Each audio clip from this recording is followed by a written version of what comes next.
The first book I picked up is Someone We Dropped. It's not a vlog. And I started reading this, I want to say like September 30th, and I finished it by like October or November. No. So this was a super quick read.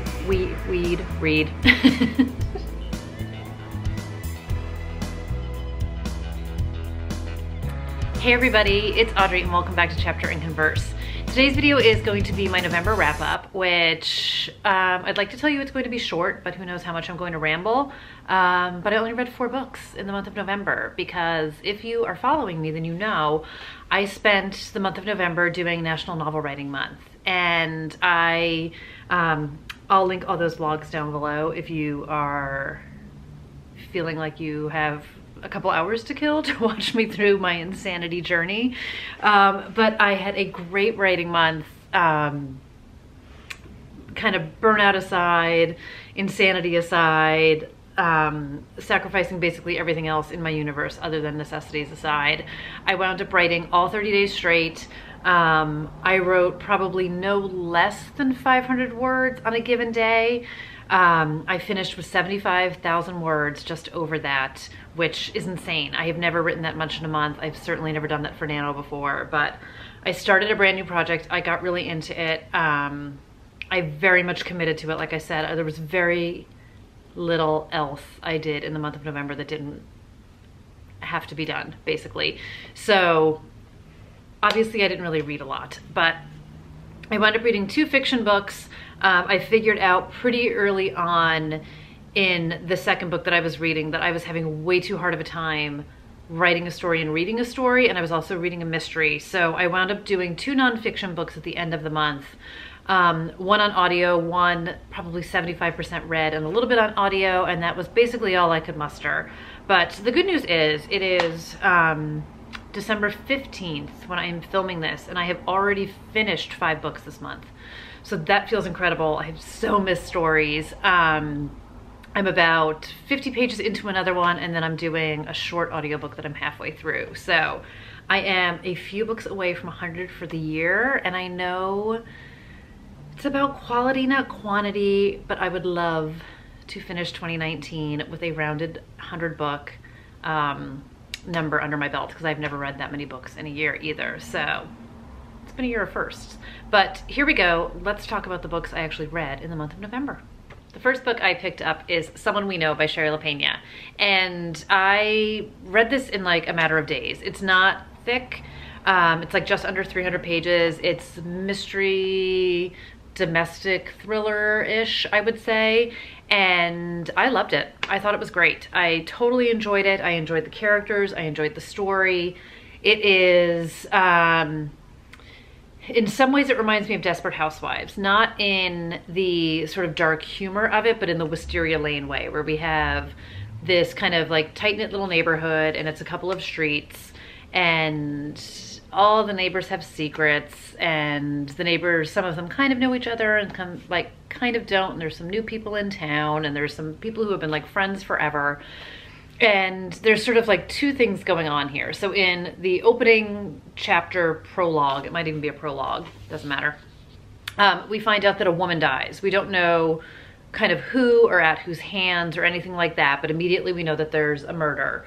And then in sort of the opening pages, we also find out that someone in town has been, the son of one of the couples in town, has been breaking into people's houses, kind of to see if he can, for the thrill of it all.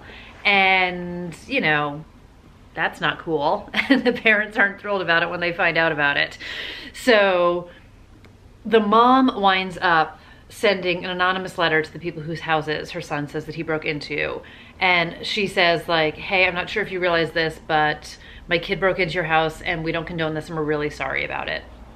And sort of at the same time, news comes out that this woman has been murdered. So both of these things start to obviously collide, and it's very much people with secrets, protecting the secrets, things you will do to protect your family.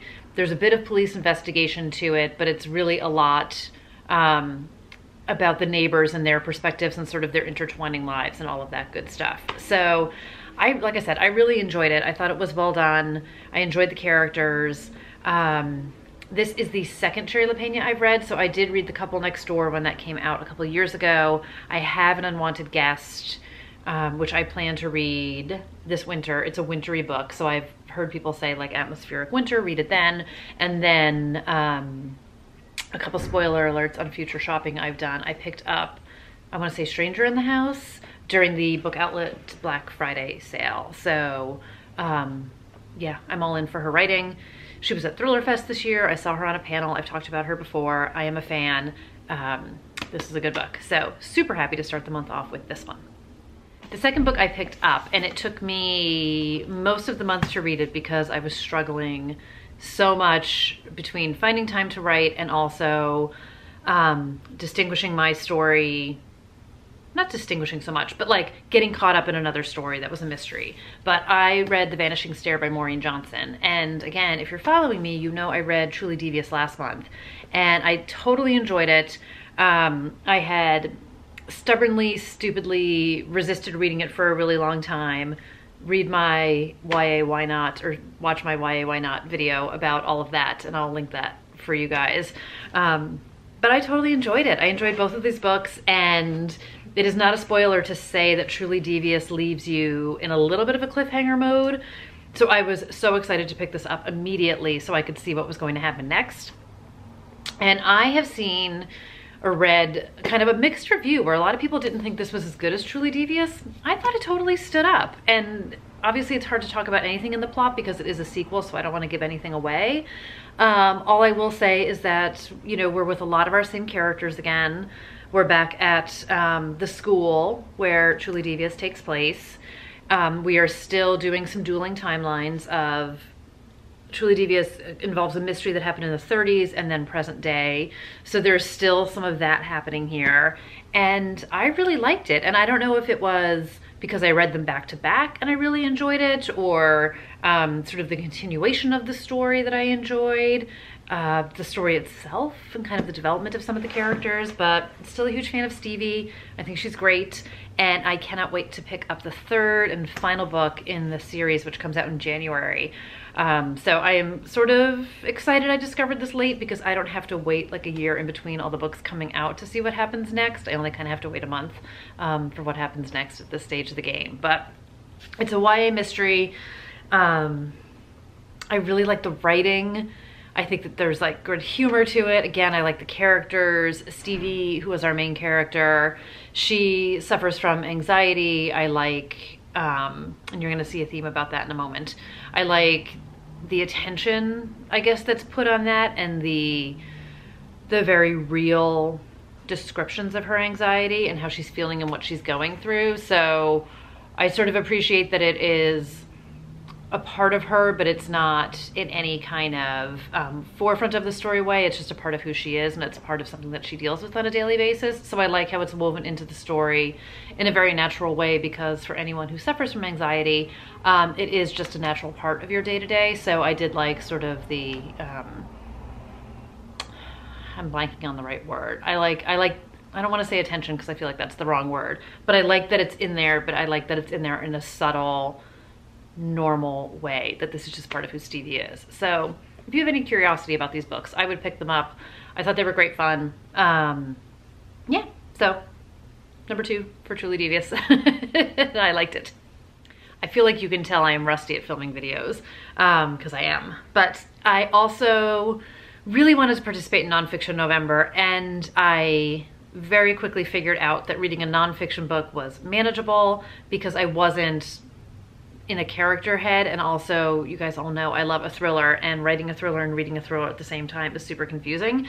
And I decided I was gonna just do a little nonfiction reading / listening. And the first book I read, and I did listen to maybe 25% of this because I found it on Hoopla. This is super getting whited out, but it's Reasons to Stay Alive by Matt Haig. It's actually a beautiful book cover. Let me just hide from it for a moment. I got this on Book Outlet a while ago.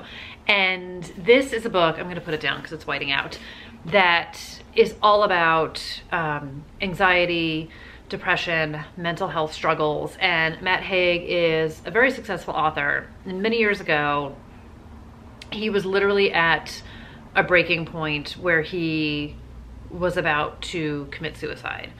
And he stopped himself. And this is very much a book about his journey of what led to that point, what helped him cope and recover and sort of get to the other side of this pain that he was in, and how he lives every day and what are, you know, his reasons to stay alive. And it's a very interesting book. It's a very powerful book in a lot of ways. There's some good humor to it in some ways.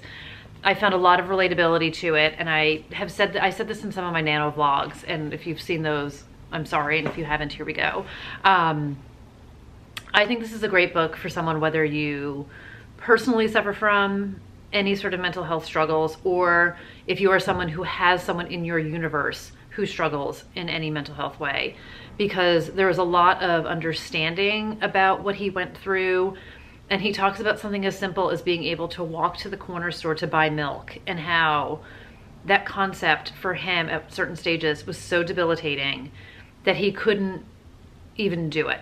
And for people who don't struggle with walking down the street to go pick up a carton of milk and can't comprehend how that is so just absolutely challenging for someone, it is very interesting to hear his perspective on it. And it's also wonderful to hear his story about the day he is able to go and get the milk and come home and do it all by himself. And these are very small steps for many people, and these are huge leaps and bounds for other people. So I really enjoyed this book, and I thought it was a really fresh, honest perspective, sort of a no punches. It's not preachy. I didn't think it was preachy. There is some science woven into it, but not in a I'm reading a science book kind of a way. So I think if you have interest in the scientific background of things, that's in there for you. I think understanding his relationships with his family, his girlfriend turned fiance turned wife, as a father now, sort of all of it. It's just extremely, extremely interesting. And there's a lot of reflection back to warning signs, or sort of hints at his mental health challenges and his anxiety at a younger age that he never picked up on or wrote off as something else, which I also think is extremely common, especially given, you know, different times and places that people were in. So I really liked it. And there's, it's all in like very short vignettes is how this is told. So it's not like one long novel, but it's a whole bunch of like little chapters. And he has everything from like things you think during your first panic attack, which is like a 10-point list. And then it's like things you think during your 100th or your 1000th panic attack. And that's a 10-point list. I dog-eared so many pages. He talks about slowing down. Like I said, he talks about depression. There are some Twitter comments worked into this from people who were following him on Twitter at the time. At the very end, he has 40 bullet points of how to live, 40 pieces of advice I feel to be helpful, which I don't always follow. It's just a really good book. It's a quick read. There is an audiobook of it on Hoopla, which he narrates, which is also very good. But I really enjoyed having the physical book because, like I said, I mean, I was dog-earing this like nobody's business. So hugely recommend it if you have heard about it, if you're interested in it, if you're looking for just a little, it's still whiting out a ton. Kind of a quick and interesting read, but I very much enjoyed it. The last book I wound up listening to is Nothing Good Can Come From This by Christy Coulter. And spoiler alert, I did wind up picking this up from Book Outlet during my Black Friday haul. But I originally discovered it. I was craving another book and I was looking for an audiobook. And I was looking for nonfiction for all the reasons I've already said. And I came across it, and I will be honest, the cover of it is what intrigued me. So it's a wine glass, obviously. And the title, Nothing Good Can Come From This, totally intrigued me. So this is a series of essays that she wrote about what happened when she quit drinking. And I loved it. So I also mentioned this in a vlog that I did, but like I loved her literal voice very much. She reminds me of Rachel Hollis and how she talks, who you guys also know that I love because I've talked about her a ton and reviewed both her books. but it's not like a rah-rah book, but it's sort of like this very frank, honest, at times dark, at times completely humorous, at times like freakishly relatable, at times just scary, all of it. Like there was just so much. I can't wait to go back and read it again and basically dog ear every single page of it. I can't even explain, like there's just something about it. I just loved it. And I don't know if I'm just in the mindset or in like the craving of like a little bit of darkness and a lot of sort of truth coming through the books, and you will find out in December. I listened to a little bit more in the nonfiction world, but really just found myself being like, yes, like I want to hear these things. And it's not that I love people talking about their problems, but I love people talking honestly and realistically about things that exist in our lives and that are so commonplace, from the mental health, anxiety struggles that people have, to I think what was so frightening / relatable about this book is how she talks about how alcohol is such a routine part of our lives that I don't even think people realize it anymore. And maybe there's a lot of you out there who do, but I would say I was one of these people who didn't bat an eye that it's just everywhere. And she talks about whether it is, you know, a bonding experience at work, or what you do when you go out with your friends, or there's Vino and Vinyasa yoga, or being at a farmer's market. Like it's just, I was at a farmer's market when I was in California, and of course there were like alcohol tents, and I have no issue with it. Like I'm a social drinker and I take no issue with alcohol being at places. But like there's movie theaters now that they will bring drinks to your chair, which is not something that used to exist where I lived. But it's one of these things where it's just such a central part of our day to day. And, you know, I will do it no justice other than to sort of read this little bullet on the back where she said, so this is about what happened when she stopped drinking and she started noticing things, like how a decades-long feeling of dread and fatigue was really a constant low-grade hangover, or that when you abruptly give up one debilitating habit, it leaves a gaping hole, one that can't easily be filled with ice cream or sex or crafting. And when you finally remove those rosé-colored glasses, you see that many of the women around you are tanked, at work, at home, at yoga, and that booze is the oil keeping their motors purring when they could be making other kinds of noise. So this is not going to be a book that's for for everyone, but I thought it was great. I thought it was a great story. I thought it was an important story. There is everything from like when she was 15 years old and like tailgating at a concert, and how, again, alcohol was just such a commonplace part of her life. And definitely, you know, there's some pretty dark truths to when she said, you know, she said or did things that she wouldn't have done if she wasn't drinking. And she put herself in some pretty dangerous situations, traveling overseas for work and being alone at a bar, you know, and going back to her hotel alone in a foreign country, in a foreign city. And, you know, really being fortunate that nothing worse had happened. So, like I said, there's moments that are really sort of frightening in this book, and then there's moments that I found completely relatable.